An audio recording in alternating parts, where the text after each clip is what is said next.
Hello, friends, brothers, and sisters. I lost my spot. Genesis 37 and somewhere between 38 and 36. I hope. I'm no mathematician. Hello. Genesis 37.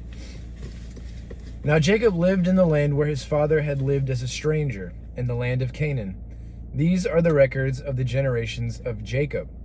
Joseph, when he was 17 years of age, was pasturing the flock with his brothers, while he was still a youth, along with the sons of Bilhah and the sons of Zilpah, his father's wives.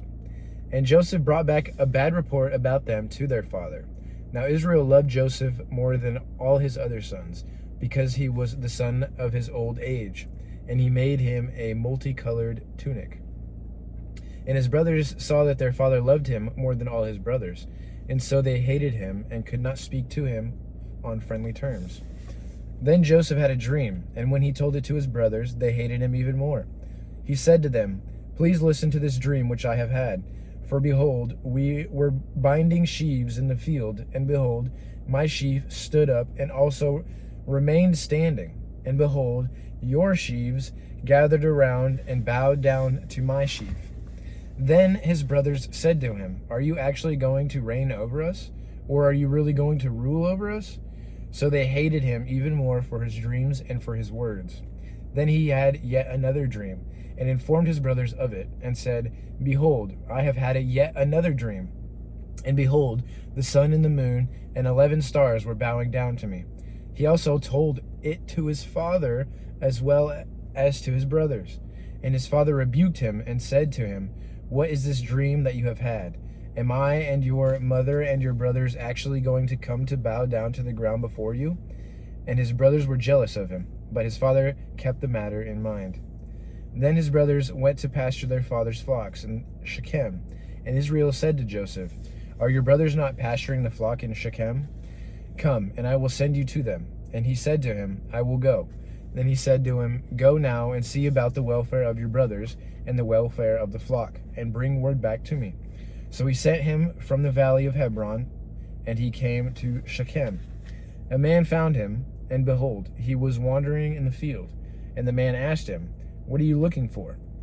He said, "I am looking for my brothers. Please tell me where they are pasturing the flock." Then the man said, "They have moved from here, for I heard them say, 'Let's go to Dothan.'" So Joseph went after his brothers and found them at Dothan. When they saw him from a distance, and before he came closer to them, they plotted against him to put him to death. They said to one another, "Here comes this dreamer. Now then, come and let's kill him, and throw him into one of the pits, and we will say, 'A vicious animal devoured him.' Then we will see what will become of his dreams." But Reuben heard this and rescued him out of their hands by saying, "Let's not take his life." Then Reuben said to them, "Shed no blood. Throw him into this pit that is in the wilderness, but do not lay a hand on him, so that later he might rescue him out of their hands to return him to his father." So it came about, when Joseph reached his brothers, that they stripped Joseph of his tunic, the multicolored tunic that was on him, and they took him and threw him into the pit. Now the pit was empty, without any water in it. Then they sat down to eat a meal, but as they raised their eyes and looked, behold, a caravan of Ishmaelites was coming from Gilead with their camels carrying labdanum resin, balsam, and myrrh, on their way to bring them down to Egypt. And Judah said to his brothers, "What profit is it for us to kill our brother and cover up his blood? Come, and let's sell him to the Ishmaelites and not lay our hands on him, for he is our brother, our own flesh." And his brothers listened to him. Then some Midianite traders passed by, so they pulled him out and lifted Joseph out of the pit and sold him to the Ishmaelites for 20 shekels of silver. So they brought Joseph into Egypt. The beginning. Now Reuben returned to the pit, and behold, Joseph was not in the pit. So he tore his garments. He returned to his brothers and said, "The boy is not there. As for me, where am I to go?" So they took Joseph's tunic and slaughtered a male goat and dipped the tunic in the blood. And they sent the multicolored tunic and brought it to their father and said, "We found this. Please examine it to see whether it is your son's tunic or not." Then he examined it and said, "It is my son's tunic. A vicious animal has devoured him. Joseph has surely been torn to pieces." So Jacob tore his clothes and put on a sackcloth undergarment over his waist and mourned for his son many days. Then all his sons and all his daughters got up to comfort him. But he refused to be comforted, and he said, "Surely I will go down to Sheol in mourning for my son." So his father wept for him. Meanwhile, the Midianites sold him in Egypt to Potiphar, Pharaoh's officer, the captain of the bodyguard. Genesis 38. Joseph.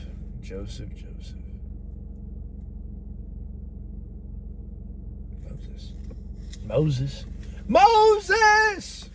Sorry, I gotta Genesis 38. And it came about at the time that Judah departed from his brothers and visited a certain Adullamite, whose name was Hurrah.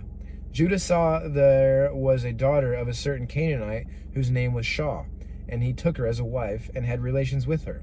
And she conceived and gave birth to a son, and he named him Then she conceived again and gave birth to a son, and she named him Onan. She gave birth to yet another son and named him Shelah. And it was at Chezib that she gave birth to him. Now Judah took a wife for his firstborn, and her name was Tamar. But Judah's firstborn, was evil in the sight of the Lord. So the Lord took his life. Then Judah said to Onan, "Have relations with your brother's wife, and perform your duty as a brother-in-law to her, and raise up a child for your brother." Now Onan knew that the child would not be his. So when he had relations with his brother's wife, he wasted his seed on the ground so that he would not give a child to his brother. But what he did was displeasing in the sight of the Lord. So he took his life also. Then Judah said to his daughter-in-law Tamar, "Remain a widow in your father's house until my son Shelah grows up." For he thought, "I am afraid that he too may die like his brothers." So Tamar went and lived in her father's house. Now after a considerable time, Shaw's daughter, the wife of Judah, died. And when the time of mourning was ended, Judah went up to his sheep shearers at Timnah, he and his friend Hurrah the Adullamite. And Tamar was told, "Behold, your father-in-law is going up to Timnah to shear his sheep." So she removed her widow's garments and covered herself with a veil, and wrapped herself, and sat in the gateway of Enaim, which is on the road to Timnah. For she saw that Shelah had grown up, and she had not been given to him as a wife. When Judah saw her, he assumed she was a prostitute, for she had covered her face. So he turned aside to her by the road and said, "Here now, let me have relations with you." For he did not know that she was his daughter-in-law. And she said, "What will you give me, that you may have relations with me?" He said, "Therefore, I will send you a young goat from the flock." She then said, Will you give a pledge until you send it?" He said,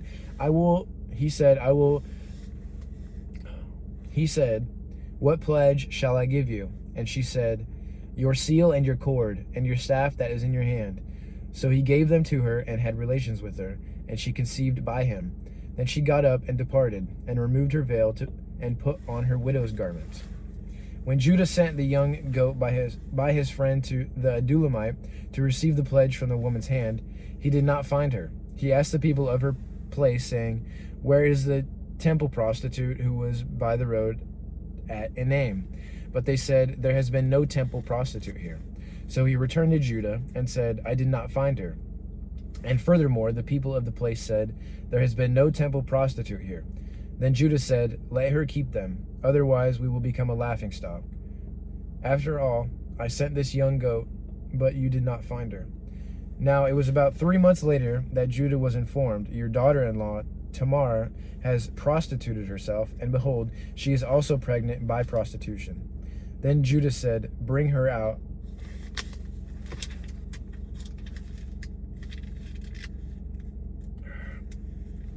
Bring her out. Oh my goodness, I messed up.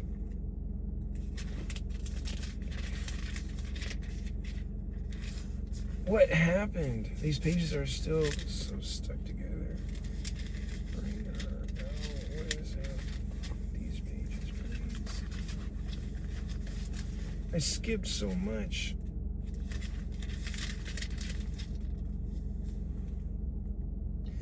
Then Judah said, "Bring her out and have her burned." It was while she was being brought out that she sent word to her father-in-law, saying, "I am pregnant by the man to whom these things belong." She also said, "Please examine and see whose signet ring and cords and staff are these." And Judah recognized them and said, "She is more righteous than I, since I did not give her to my son Shelah." And he did not have relations with her again. It came about at the time she was giving birth that, behold, there were twins in her womb. Moreover, it took place while she was giving birth that one baby put out a hand, and the midwife took and tied a scarlet thread on his hand, saying, "This one came out first." But it came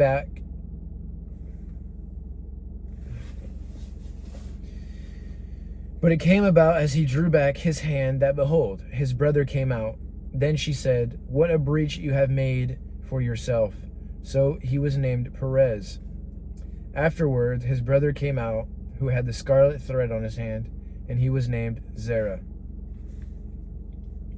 I apologize for my fumbling. Just got mixed up. Just had to take a second. Another video tonight. I'll continue. Probably 39, 40, maybe 41. Thank you.